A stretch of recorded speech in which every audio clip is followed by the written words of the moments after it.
modulikyat lagi sa unsay atong gitrabaho guys.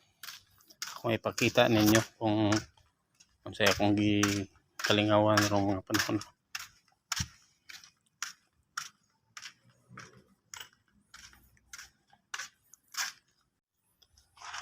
Okay, mao ni atong gitrabaho guys.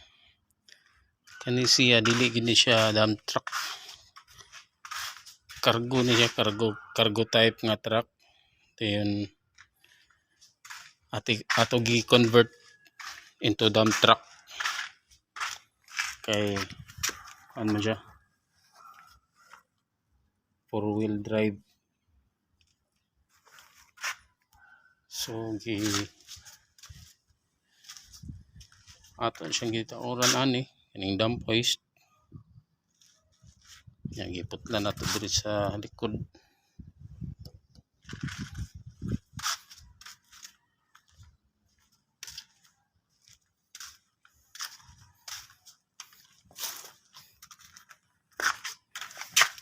Four-wheel drive ni siya guys, 4-wheel drive.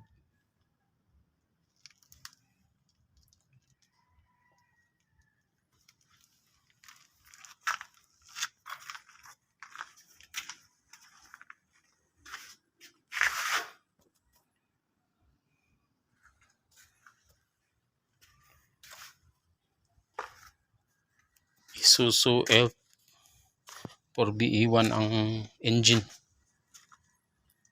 4-wheel drive. Gitawran na tog PTO. Dayon ang iyang sumpay nga para diri sa bomba. Wala pa nahuman sa machine shop. Mo na yung reservoir sa oil tin.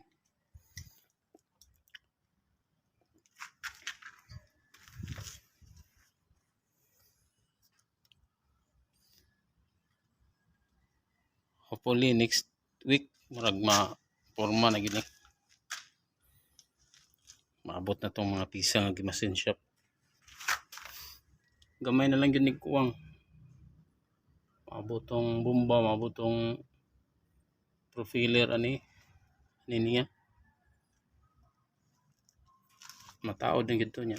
Function na gini. Hopefully. Mao ni yang dump box. Wala pa na plaster kay napay-gimaneho sa ilawom.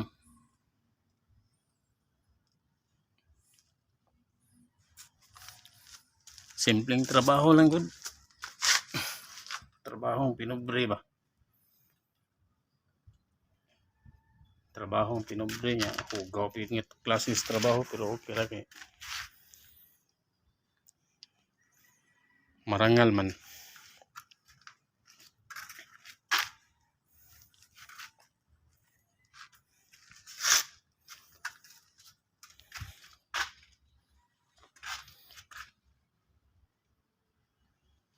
So sanay mga plano diya nga magpa convert og ingon ani.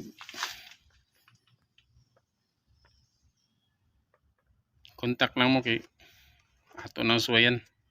Actually kani ikalima na nako ni. Ang uban wala nang hali na, tanas lagyo yung lugar.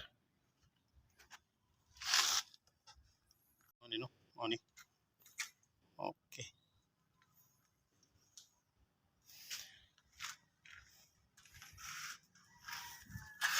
Mas mo kuan man gud sila kung i-dump box, i-dump truck kay mas mahal kaysa cargo type lang nga sakyanan.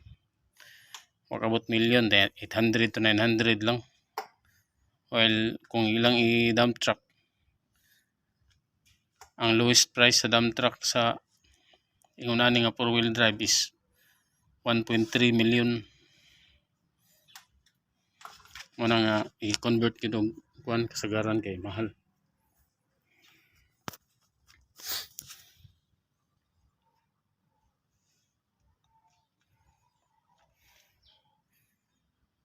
Salamat sa pag-view, salamat sa pag-play.